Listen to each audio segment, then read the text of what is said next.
we get started with today's episode, I would like to quickly read you our podcast disclaimer. This podcast is for educational purposes only, and it is not to substitute for professional care by a doctor or other qualified medical professional. You should always speak with your physician or other healthcare professionals before doing any fasting, changing your diet in any way, taking or adjusting any medications or supplements, or adopting any treatment plan for a health problem.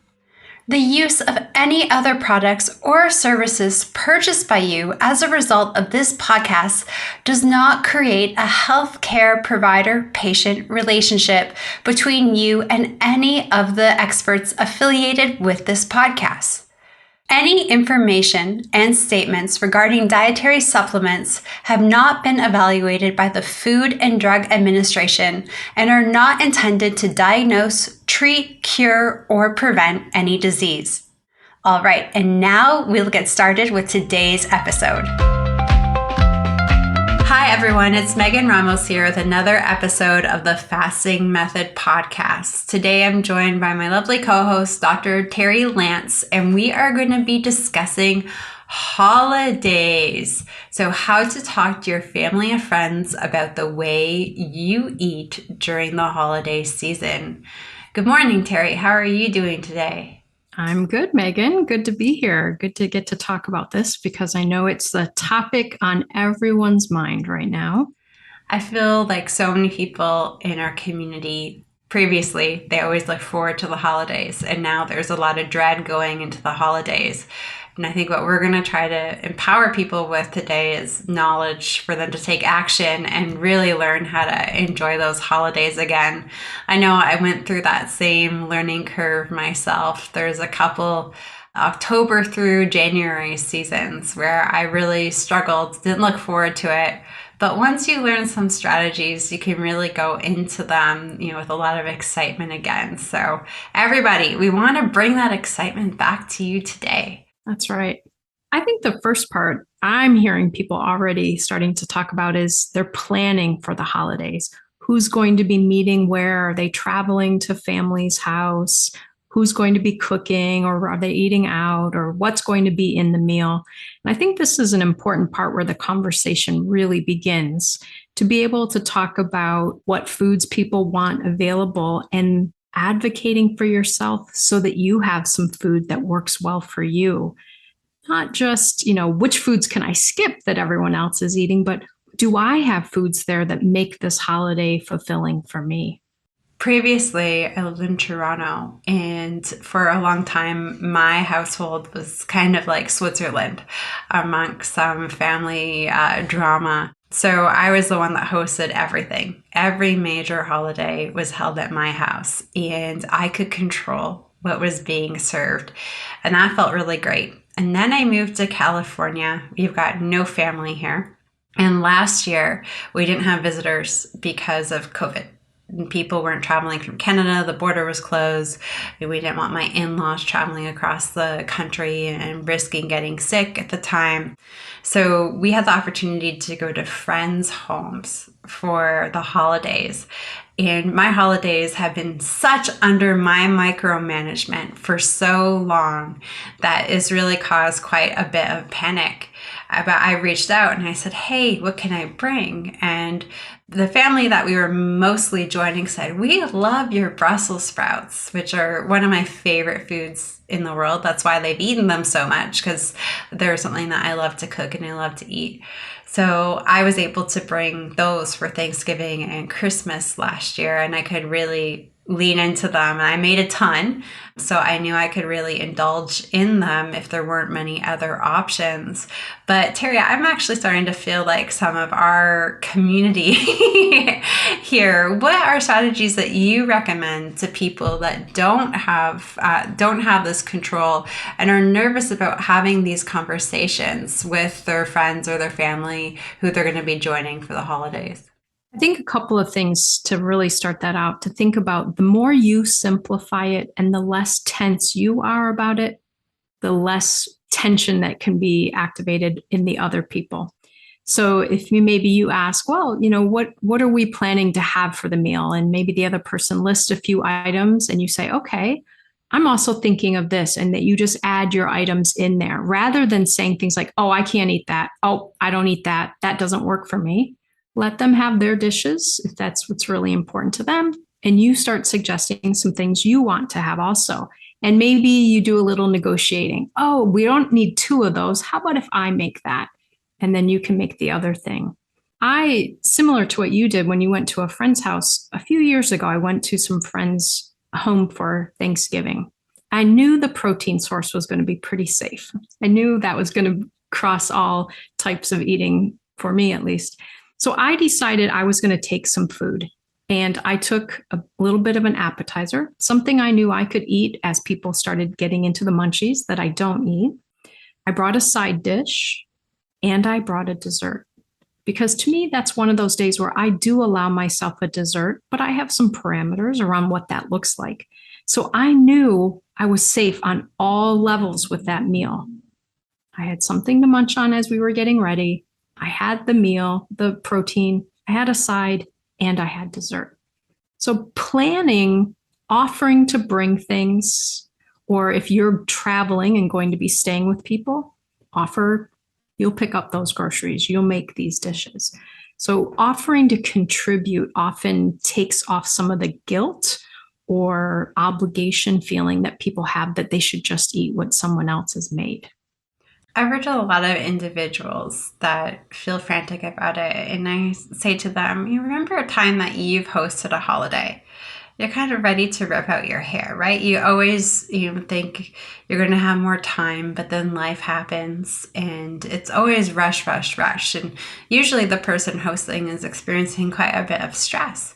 So I think what you've said that's really great is and for people to listen to, like, it's not just helping yourself, you're helping the family and friends that you're going to be there with by saying, hey, I know the holidays get hectic. How can I help? And that's how I approached it last year with our friends. I know it's crazy. I know you guys just had a family visiting, you're traveling. How can I help? What can I bring? And they were so grateful for the help. We're actually hosting Thanksgiving this year. My in-laws are traveling, and it's going to be a busy week. And even I'm feeling a little overwhelmed. So we have some local friends coming, and there's certain things that I know that they can perhaps bring, like charcuterie and that type of stuff. So I was grateful for them to ask, because I know that will be a particularly hectic week with the visitors coming in. It's not a regular, you just see your family and they go back to their home. They're traveling across the country and there's a week of activities going on. So people appreciate that. Something that you said that I think so many people in our community too get into, which does not necessarily help them when trying to explain this with family, or not that it doesn't help them, but it can create tension and confusion, not understanding, is when they say no to certain foods, or I don't eat this, I don't eat that. Something else that I find people that can cause a lot of conflict is if you label things. I tell people, when you're talking to those who just don't understand about what it is that you're doing, whether it's your doctor, your specialist, your aunt, your mother, you don't need to go into great details and throw all these labels on things. Just explain what you're doing. Hey, I've cut out junk food. I'm not eating fast food. I'm trying to watch my sugar intake. These are things that you can talk about that are eliminating. But one thing that I do is I say, yeah, I eat tons of cooked leafy greens and not like vegetables. And I'll start listing off the vegetables that I'll have. And I eat grass-fed beef and fish and lamb and good quality pork. I love eggs. I love avocados. I love real butter. And you start listing all of these great things that you can have. And sure, you're essentially describing a version of a paleo diet on a more moderate to low carb spectrum, depending on where your diet sits, but you're not putting a label on it that can make people uncomfortable and cause some conflict. So I love that you said, we don't have to go through this list of, what we're not having, but we can really focus on all of the great things that we do have. I'll encourage people to talk to their doctors about this. Don't label it, just say what you're doing. Mhm. From a nutritional standpoint, you're eating lots of olive oil, you're eating, good quality eggs, you're eating avocados, you're doing these great things. And every time they take that approach, they come back and they say their doctor praised them for their diet rather than gave them grief for doing something like a ketogenic diet. That's right. Almost anytime someone chooses one of the labels, it automatically brings up some red flags from someone. And so sticking to the healthy way of describing it, the more you sound positive about it. If you say things like, yeah, this year I don't get to eat that. And yeah, I don't really enjoy food anymore. Of course, your friends and family are going to be concerned. They're going to convince you that it's okay. Go ahead, splurge. Versus, oh my gosh, I brought these Brussels sprouts because this is my favorite recipe. I eat these a couple times a week. They're so good. Let them hear how much you enjoy eating food that you now do differently so that they don't hear it as restrictive or negative, and also so they don't feel judged by it. I have caught myself a number of times. I'm learning slowly, but not to say things like, oh, I don't eat that. That's bad for you. That's not going to be a great way to win friends and influence people. So I might just say, oh, that looks gorgeous. Oh my gosh, I don't do well with that. So I'm going to pass, but you enjoy it. Give them something positive, even though you've passed on it, rather than telling them how bad that ingredient is or what that's going to do to their cholesterol level or their insulin level or something. It's probably not the time that they're going to be open to hearing that. That brings up a really good point. Every holiday season, we have somebody who really tries not to open the can of worms with their family members or their friends. And they'll say, okay, have my pumpkin pie. Oh, no, I'm really full from the dinner that we just had. I don't want to do that. My doctor wants me to watch my blood sugar levels. And I just ate a lot, not trying to necessarily say negative things, but then they deal with these individuals and their family that will try to make them feel bad. And we know that this comes more from a place of insecurity in the friend or family member. But every year I hear people come back and say, I wouldn't eat the pie or I wouldn't eat this dessert. I drew a line in the sand for what I was willing to have. And they said like I was ruining their holidays. Or last year, we had a whole bunch of people where family baking was an issue. And maybe that's another discussion that we can have during this podcast. And they were left out of these family events because their families knew that they didn't partake in certain food practices. So what do you say to those members in the fasting space, community, where they deal with sort of some of these negative personalities? It's one of those complicated things. And I think it depends a lot on your personal style and your relationship with these people. How confrontational do you want to be? How much do you want to kind of accommodate and smooth things out? I might say something like, oh, Aunt Sue, that is so sweet of you that you made this and you really want me to enjoy it. I want to let you know I wouldn't be able to actually enjoy it based on what I know for me and my health. But I'm so happy to be here with you and getting to experience this holiday with you. I don't need to eat it to have fun. Helping her to see your holiday isn't ruined because you're eating this way, and highlight the positive of being there together. It's not you eating her pumpkin pie that's going to make or break her holiday. And then the harder reality about that is if that really is what's going to break her holiday, that's for her to work on, not for you to sacrifice yourself for. I always feel so bad hearing some of the stories that we hear every year. It sounds like there's a lot of people out there that are struggling, with how they're feeling about themselves and their health and their relationship with food. And they can really, perhaps they don't know what to do. And then they see someone doing something and they don't understand it. And it can sometimes cause a negative reaction. I really encourage people, they get so excited about fasting and seeing real results and learning the powers of not snacking, even being more critical than doing alternate daily fasting, for example, or eating a certain way. And they just want to share. Mm-hmm. And the holidays, it can often cause a lot of conflict. I always tell people, it's just, you don't want to get yourself in that situation. And there's just so many people out there that are in a negative headspace about their own health.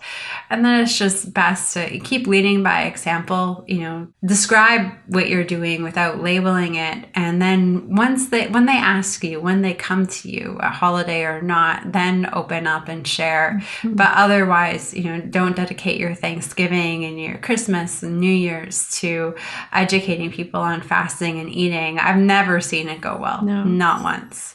I mean, really imagine it. If you were in the other person's shoes, you've just piled up your plate with every carb-rich food possible. You're eyeing the dessert, and here's someone saying that eating those foods is causing cardiovascular disease, is causing insulin, is causing inflammation. No wonder our nation is so sick.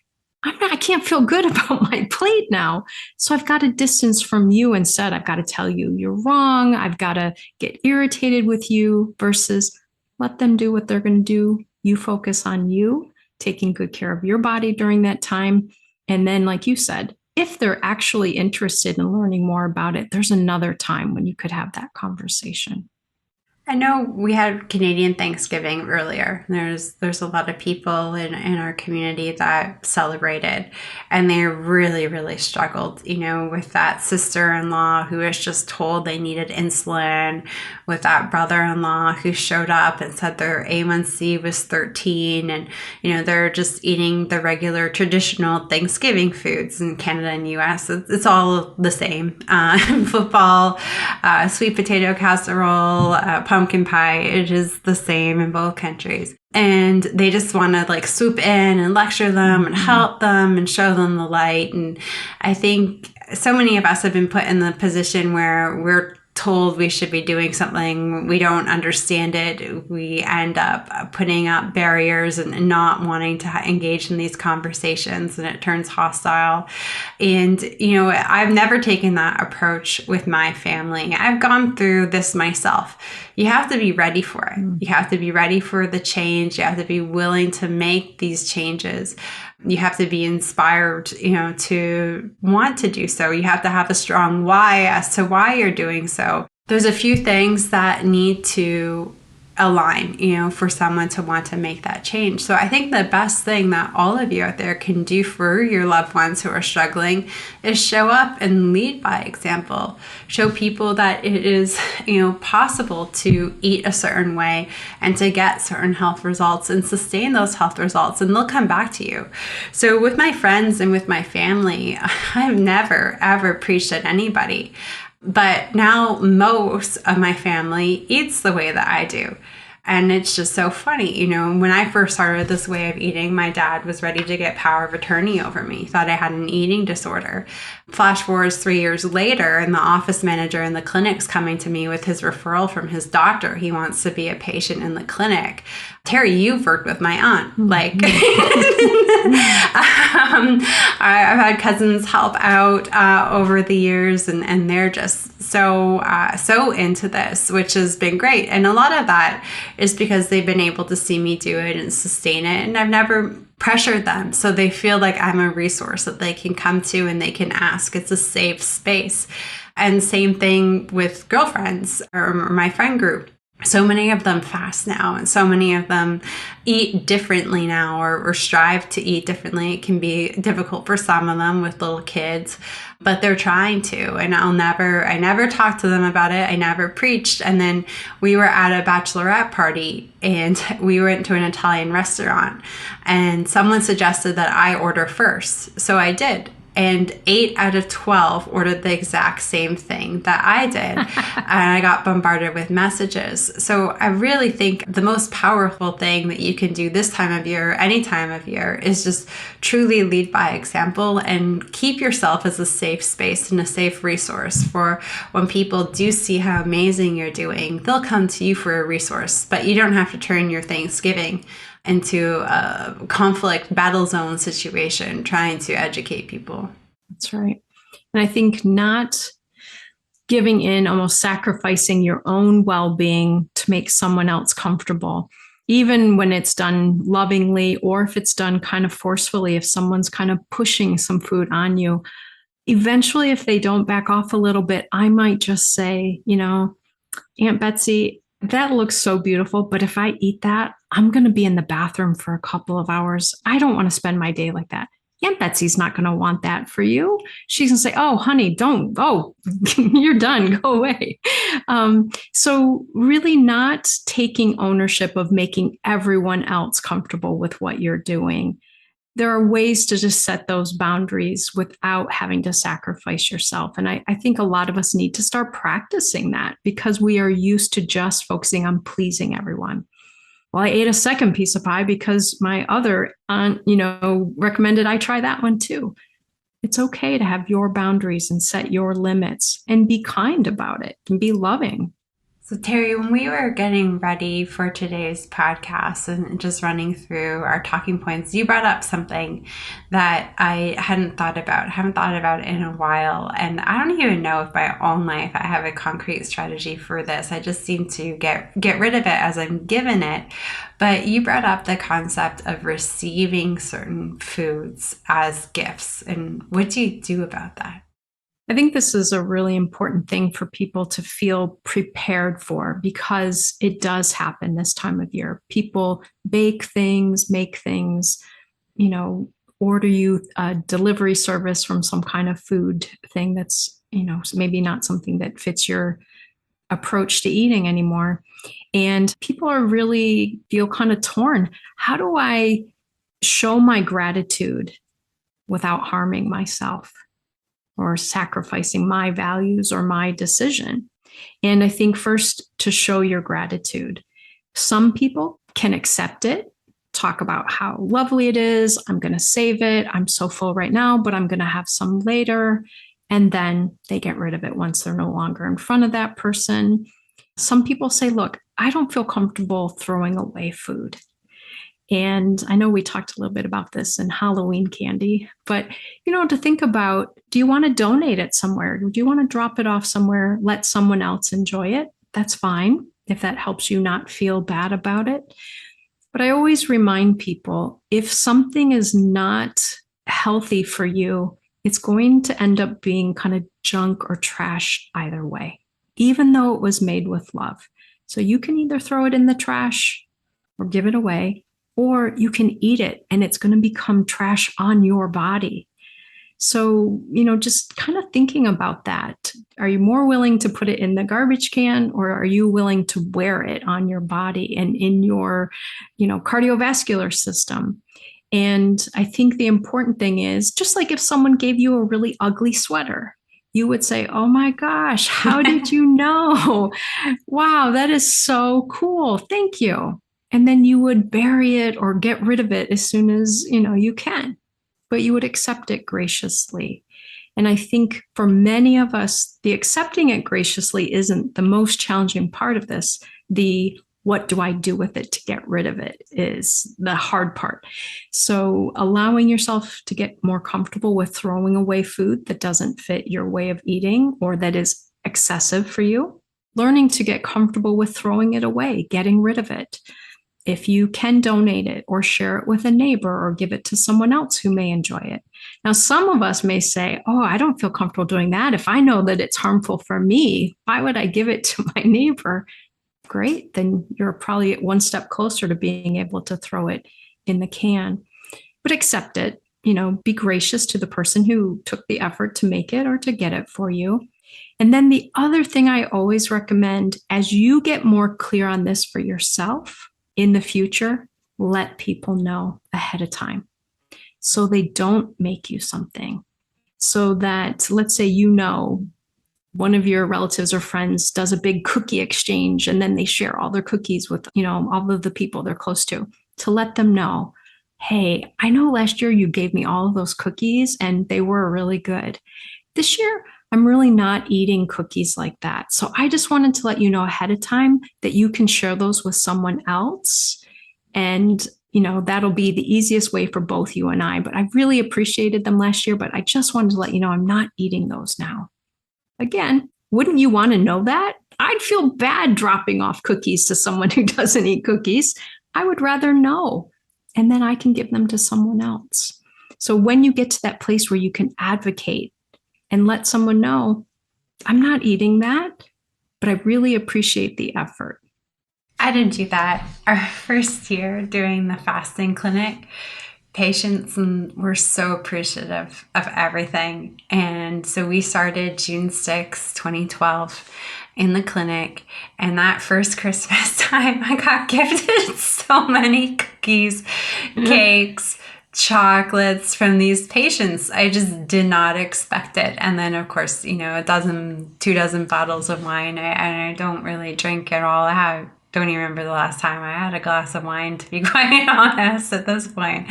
So it was just, I was kind of overwhelmed. I was not expecting it, but show them a lot of gratitude because I know they're truly appreciative, but they're on autopilot, right? Mm-hmm. They've got 50 people they're looking to show appreciation to at the holidays, and this is just always what they've done.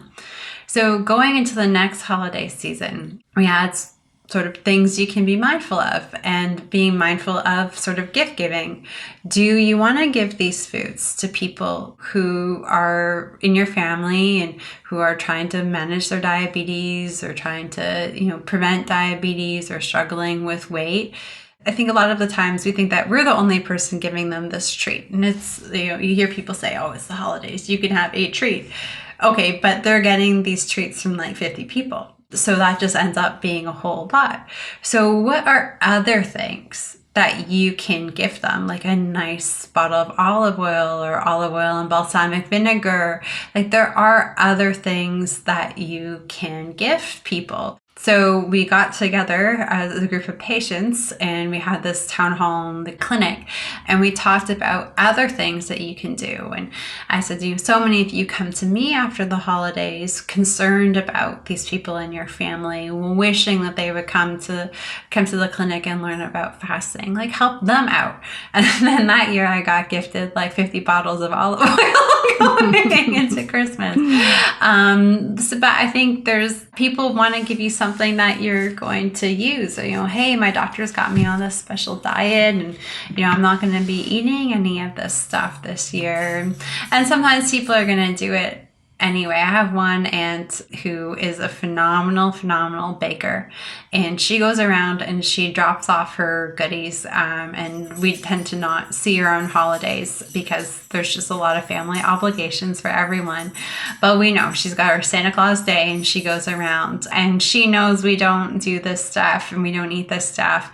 But she knows that hers are going to be better than anything else we get at this point. So we at least were mentally prepared for that. And we just know that that is stuff that's going to go in the waste. And we let her know. And she's like, take what you want and give away what you don't want. And I said, well, we waste this stuff. We throw it out. And she's like, well, don't do that. Give it to people. And it's just, you don't want to cause a fight within a family. So my husband and I, when we were in Toronto, we made a pact. Okay, we have one each because they're really small. And then we have to junk the rest in the composter. And that's just what we have to do because it's just not worthwhile getting into a big debate with her about. So you can accept things kindly. People are stuck in their ways at certain points in their life and don't understand. And that's okay. But then you need to have a game plan on your end as to what you're going to do about that. So you just don't feel endless guilt about it. You've got to come to terms with how you're going to eliminate it. And it's so funny when we did the Halloween podcast, I think this is the first time I ever gave some semi-different advice. So I'm so used to being in Canada with public health care and not really thinking too dramatically deeply about the side effects of just giving away something, like giving away those cookies to a neighbor. And now that I'm in the US and you're just aware of the atrocious costs of healthcare, and feeling so grateful to have a good healthcare plan through my husband, but realize not many people are in that boat. So even donating this food to certain places, like these people can't afford to be sick. Mm-hmm. They really can't. They don't have the luxury of diabetes. They don't have treatment options for it. They can't afford anything. Insulin's over $1,000 a month in this country. It is just wild. And they're sure as heck not going to be able to necessarily have the means to look at different resources that are outside of the traditional box. So giving it away is not helpful. So what we always try to do is give what we want to be gifted to individuals and hope that that spreads like fire, and they realize that, hey, there are these other things that they can give people. I think that's a great reminder too, especially in light of everything that goes on this time of year with health concerns, flu season. We still obviously have a virus that is affecting a lot of people. And knowing that eating some of those really problematic foods compromises our ability to navigate that. And do I want to do that to my loved ones or my neighbors or my friends?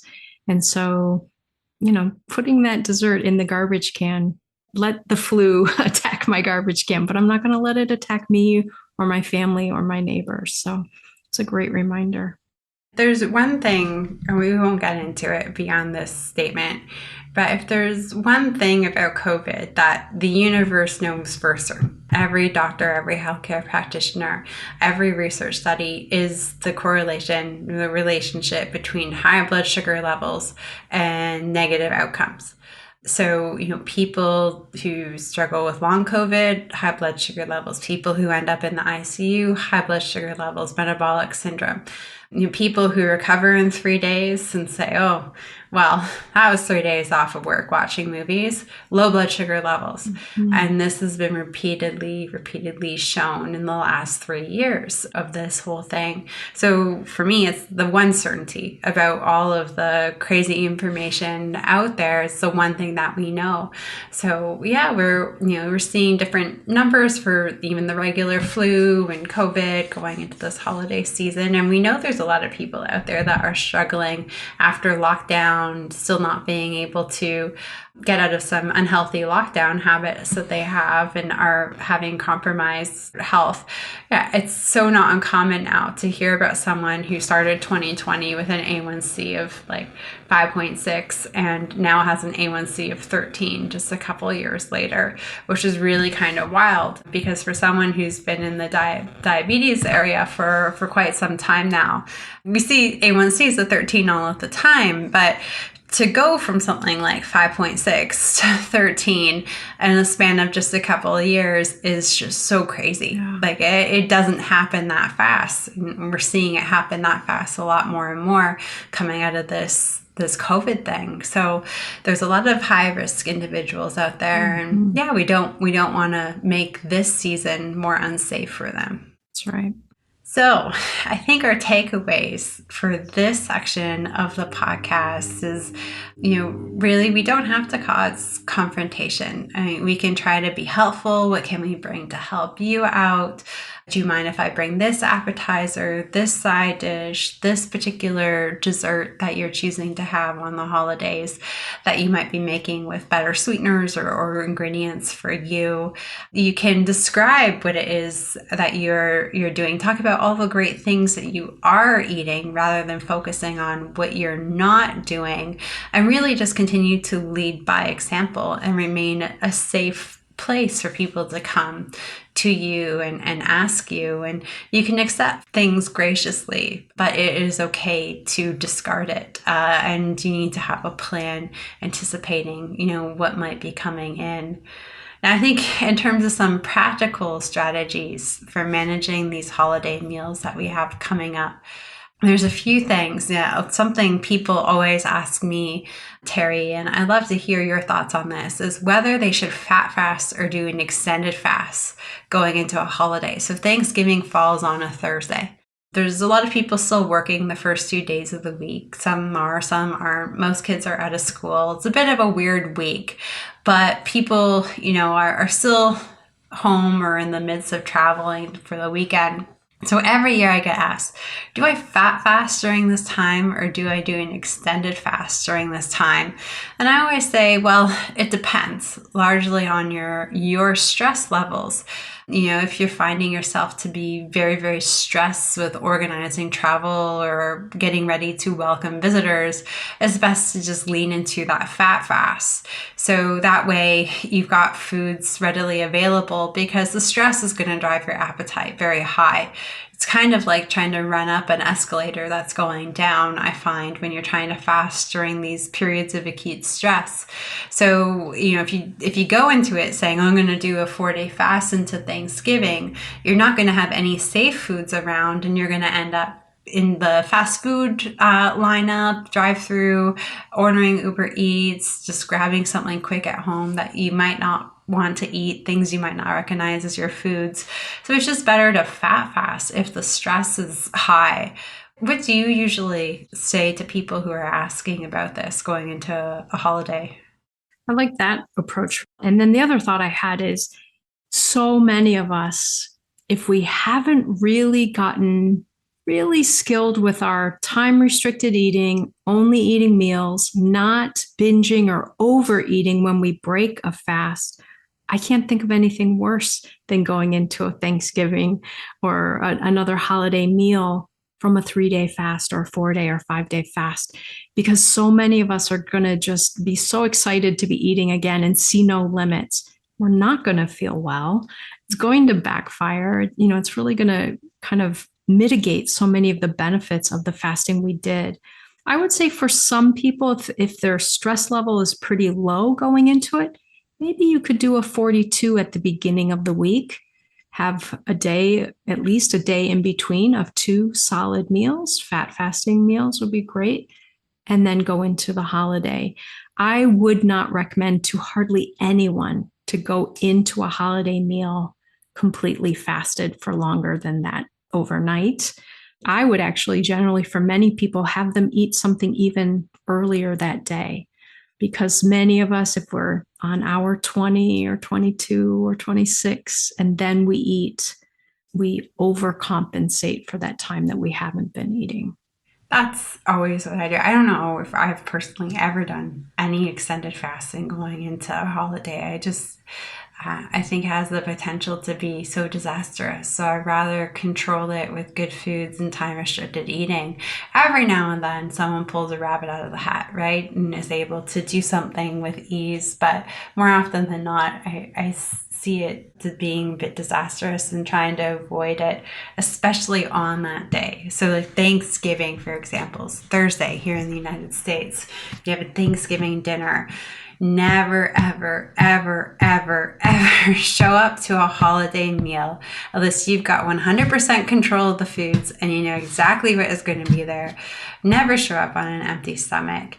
You're going to have lots of foods that are enticing or sentimental or traditions, but you're trying to reshape your holiday traditions, but you're still in that sticky place where you haven't quite figured that out yet. It's just disastrous to go in, when the appetite is running a bit high. The appetite's not very suppressed. 18 hours, 20 hours, 24 hours, 30 hours sometimes even into a fast.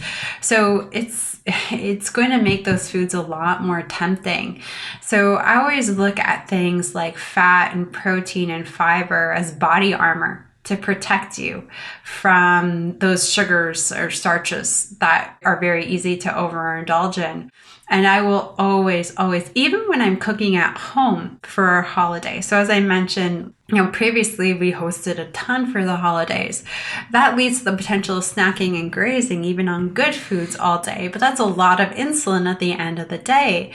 So we always wake up. We have a really great fatty breakfast, eggs, and you can have salmon, you can have vegetables, just really loading up on the fat and the fiber and the protein, feeling really satiated. And then you can cook for hours without snacking or grazing. It's amazing because you're satiated. Or when you are presented with something that's really tempting, it's not so tempting anymore.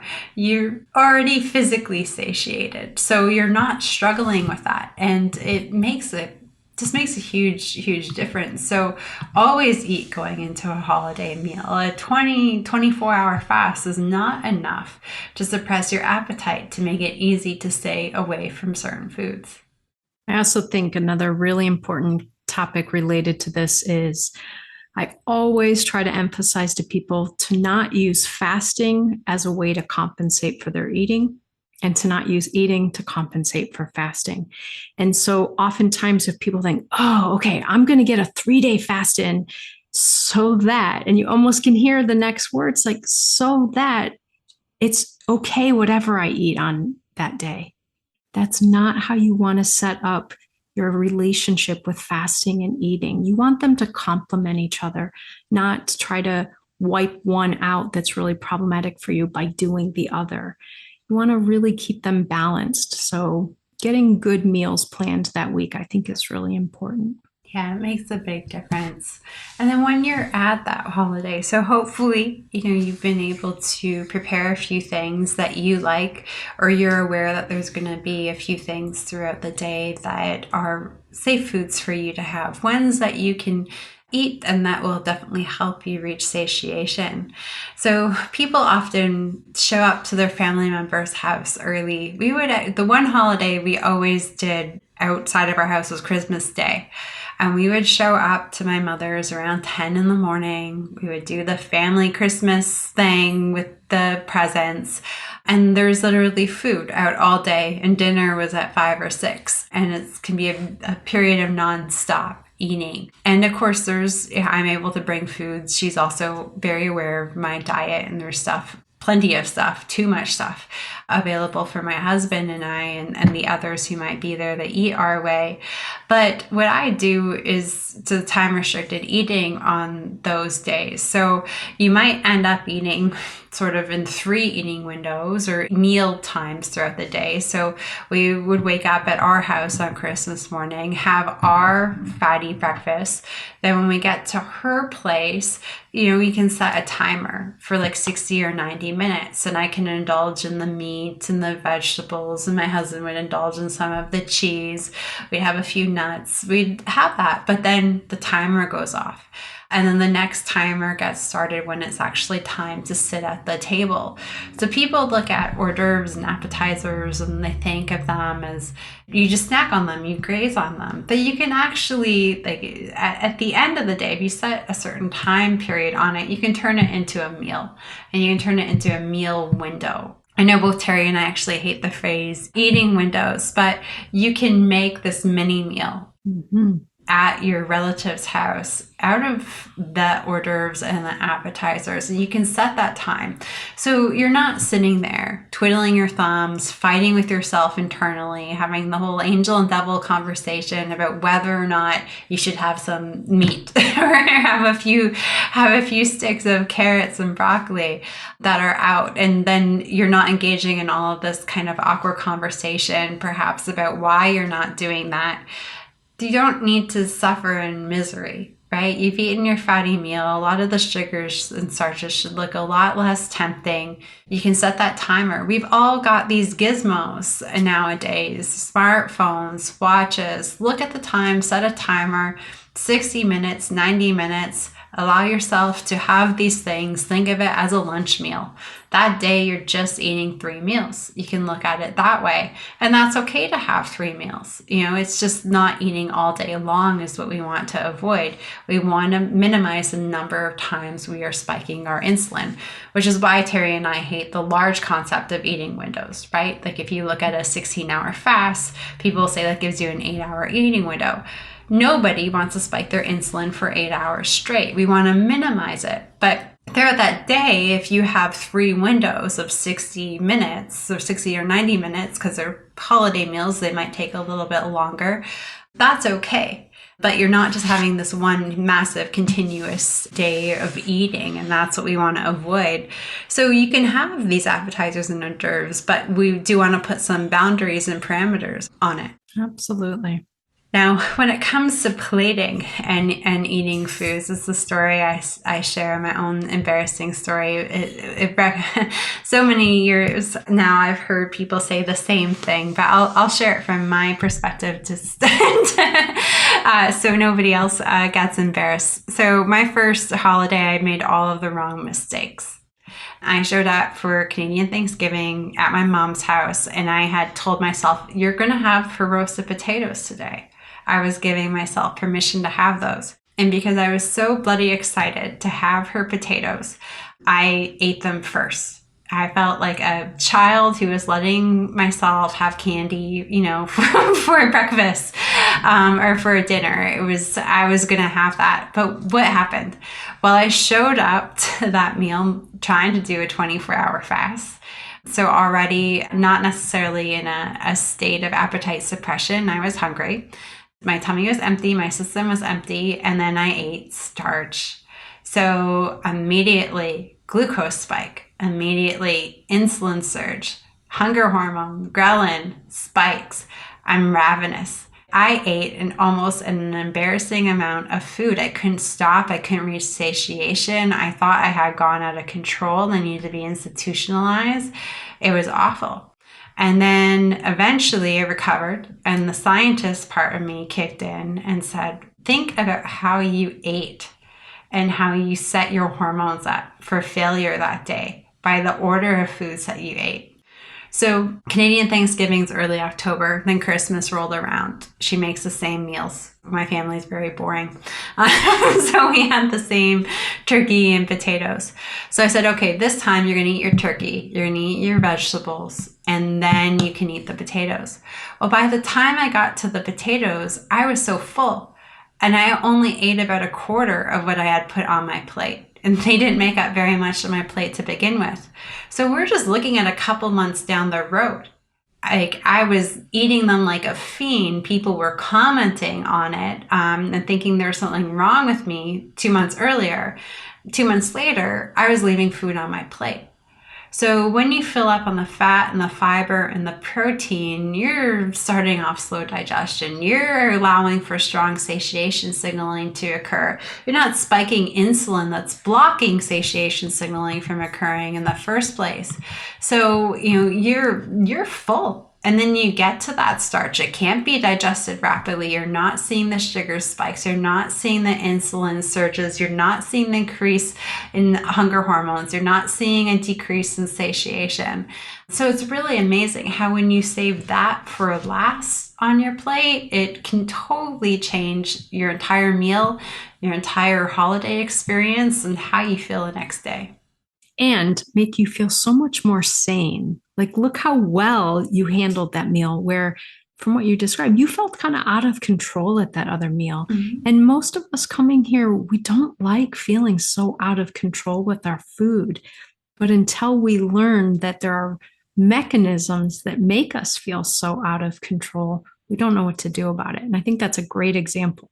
You still got to enjoy them, but you did it in a way that set you up for success. Yeah, absolutely. I think we all get into that sort of little kid spirit, right? When we decide, okay, I'm going to allow myself to have X, Y, or Z, starch or sugar at this particular holiday. And we show up and we're just so excited to have it. It's like we want to rip off the packaging off of that big Christmas gift that we have. It's the gift that we're giving to ourselves in certain ways. And this does change as your relationship with food changes. But at the start of one's journey, it does feel like you're giving yourself a bit of a present, and hopefully that will evolve. But at the start, you just want to get right into it, and it leads to sort of detriment. So you've got to, say, okay, I'm going to give myself permission to have some of this stuff, but I'm going to eat this other stuff first. So I'm going to fill up on that. And then, you stay in the driver's seat, and you really start to change your relationship with food at that point. Very good. Well, everybody, thank you so much for joining us today. We know the holidays can be challenging, But we hope that you do enjoy your holiday season. We've got a few more episodes for the end of the year. We know holidays aren't easy for everybody either. So we're going to be chatting about that in upcoming episodes. But thanks for joining us today, and we'll see you next time. Bye for now. Take good care, everybody.